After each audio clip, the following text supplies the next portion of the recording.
after, but this is my last presentation. I'm going to present anything else. And that's about another issue that is very important in Portugal, because we have this huge grade repetition, and it's very interesting and important to understand what's the impact of it on the performance on reading literacy. So since 2000 that PISA has been provided information in the Portuguese school system in what concerns the competence of Portuguese 15 years old students. From 2000 to 2006, Portuguese students performed modestly in all three competencies evaluated. And in 2009, Portugal results have increased, reaching the OECD average in reading literacy, and so far the results have maintained at the OECD average. So, as I told you before, the typical grade of 15 years old students in Portugal is the 10th grade, although in Portugal in 2006, almost 50% of the students who participated in PISA were in the 9th grade or less, and these students have been affected by the phenomenon of grade repetition, and some of them have been repeating the same grade more than once. So what we try to analyze is what is the association between grade repetition and reading performance. How can we characterize the grade repetition in Portugal compared to other countries that participate in PISA? What are the characteristics of students retained in Portugal in terms of gender, immigrant status, the family type, and location of school? But also, what is the effect of being retained on the students' performance of reading?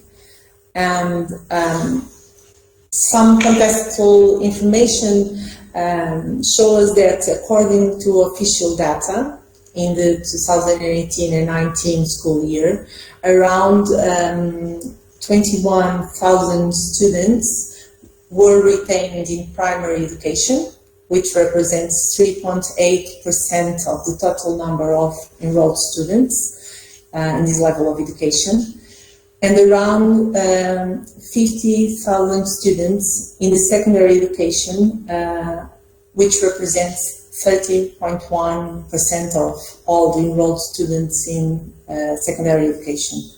So on average, between 2000 and 2018, between 4% and 24% of the enrolled students in our national system were retained annually, depending on the level of education. That's what this graph shows, that despite the dropout rates and retention rates have been decreased along years, in this long time for 18 years, we can still see that we have still 30% of the students in the secondary schools being retained each year, and they were much higher, more than the double in the year 2000. So according to PISA data, Portugal is the OECD country with the most early failures. Portugal is also the OECD country with the highest percentage of students who repeated twice or more during the first 6 years of schooling. So you can see Portugal here at the top of this chart with 22.4% in 2009, but still with 18% in 2018. The OECD average is now, in 2018, 7.7, so ours is much higher. And the percentage of students who had repeated twice or more than a grade in primary education, Portugal is on the top of the rank of these countries with 5.2% in 2008. And when we take a look of the students who have repeated a grade in primary, in lower secondary or upper secondary education, we still see Portugal in the top of the group of the countries that shows higher response, higher percentage of students being retained. Despite the positive evolution, we had 37% in 2009, and now we have 26, almost 27% in 2018. We are very far from the OECD average that is now from about 12%. So Portugal has almost half of the students enrolled in a different grade than the model grade due to this retention system. In Portugal, the model grade of 15 years old, as I told you, is the 10th grade. And in 2018, only 57% of the participating students were enrolled in the 7th grade. So what I show you here is the distribution around grades of the sample from Portugal. And as you can see, we still have a lot of students in 9th grade, 8th grade, or even 7th grade participating in PISA with 15 years old students. So what we see is that we pass from 42% of students below the model grade in 2000 to 27% in 2018, and from almost 57% of the students enrolled in the model grade or above, and only to a little bit more than 1%, a little less than 1% in 2018. So what we actually see is an increase, a decrease of the students below the model grade, and if you go back to an increase of the students enrolled in the attending vocational and professional training and educational courses that only starts appearing in the PISA sample in 2006 cycle of PISA, due to the some of the new legislation that regulates these vocational and professional training and educational courses in the national system. So if you take a look at the students' performance across cycles in reading, especially, because that's what I'm going to talk a little bit more, we can see that between 2000 and 2018, the Portuguese students got more 22 points in the national average. And when we take a closer look of what are the score achieved by the students, taking into account the grade they represent, we can see that the students in the 10th grade achieved average much higher than the national average in reading literacy, and once we go down in the grade that students attend, we can see that this average is lower. So when we take into account if the student never repeated a grade in the level of education, or if they repeated one grade or repeated twice or more, what you can see is this typically we see a descending way in the average on reading literacy, with the students that never repeated a grade, wherever the ISHED they are enrolled in, they get bigger, better performance than the ones they reported have repeated twice or more grades in this level of education. So, and when we analyze the percentage of students by level of proficiency, what we see is that the retained students tend to perform in much higher percentage below the level 2 than the students that they don't retain, and these are the students that can achieve the higher levels of performance in PISA reading.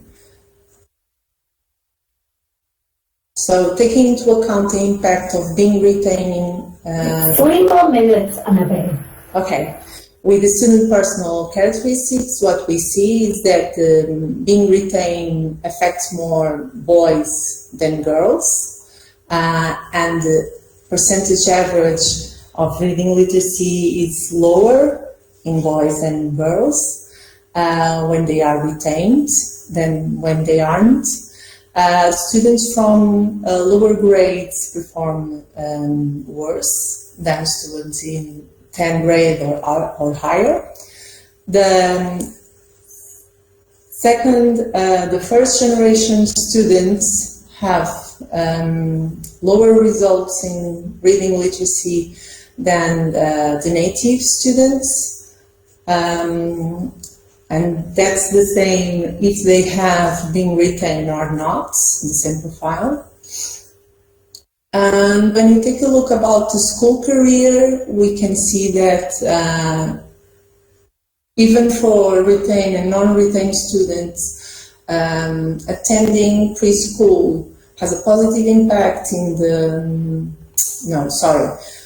being non-retained and attending preschool has a positive impact in the reading literacy performance that students achieve, but it's not the same for students being retained. It seems that being retained is the major factor to giving lower performance. Students from pre-vocational and vocational courses have lower performance despite them being retained or not, and higher the qualifications of the mother are, the better the results students achieve. And students being retained have, especially in a major percentage, mothers with lower qualifications than students non-retained. We also find difference in the school nature and the school locations, when we can see that the students from being retained are mainly from small towns and towns and from public schools, and the students non-retained are especially from cities or large cities in Portugal and also from towns. So to go straight to some conclusions, the difference between being retained and non-retained students increased from 2009 to 2018. The students in model grade achieved a performance of 100 points higher in reading than students enrolled in 9th grade, and 184 points higher than students enrolled in the 7th grade. That's almost 3 grades below the model grade. Grade repetition seems to affect more boys than girls, and grade repetition seems to affect more immigrant students than native. 60% of the Portuguese students who reported having repeats one or more than a grade during their school career reported also having parents with lower secondary education qualifications. 40% of the retained students is enrolled in pre-vocational courses, and that's actually a path mainly designed to recover students with this school career very marked by school retention. And the majority of retained students were enrolled in public schools located in a small town or a town. So, thank you very much.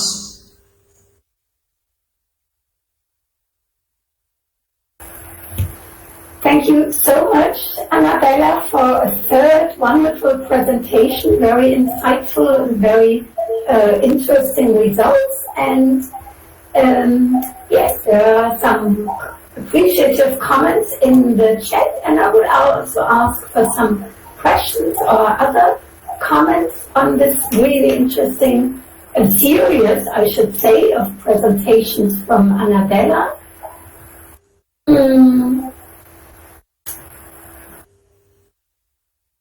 Yeah, well, as the audience is still thinking about perhaps a question or another comment, I wonder, with all your results, I think it was very intriguing to listen to you. Is there any most surprising result that you find? Something that surprised you and your team?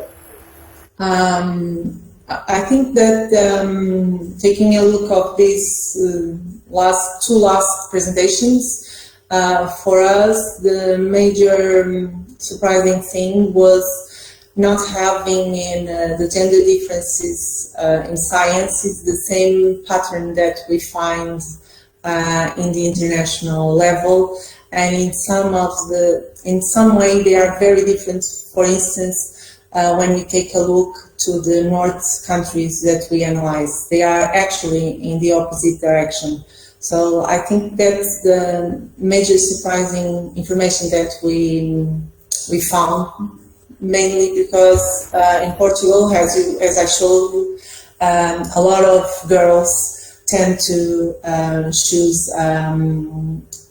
higher course in the area of sciences and technologies. So that's surprising. Yeah. Thank you, La. Thanks a lot. There is another question in the chat, and it's Julia who wonders whether there is a program in place after the students are disengaged from the regular education to re-engage them again. Yes, in fact, in Portugal in 2006, a set of legal measures were defined in order to create the pre-vocational courses. There are courses of educational and training, that's exactly the name that we have here in Portugal, in order to try to engage students again, like Julia says. If a student have more than 2 retentions in the same grade, below the 9 grade, they were actually located to one of these pre-vocational courses in order to give them a new vision of school and new skills and new competencies, and put in again in a path of success. Wonderful. Thanks so much for your answer. And yeah, I can only say thank you again, Annabelle. 3 insightful presentations. Wonderful. You made the session. And yeah, I would then suggest to go on, because Anne Marcus Quinn is here, I think. And I think we could then move on to the final presentation of this session. Thank you. And I take the time to introduce Anne Marcus Quinn. She's from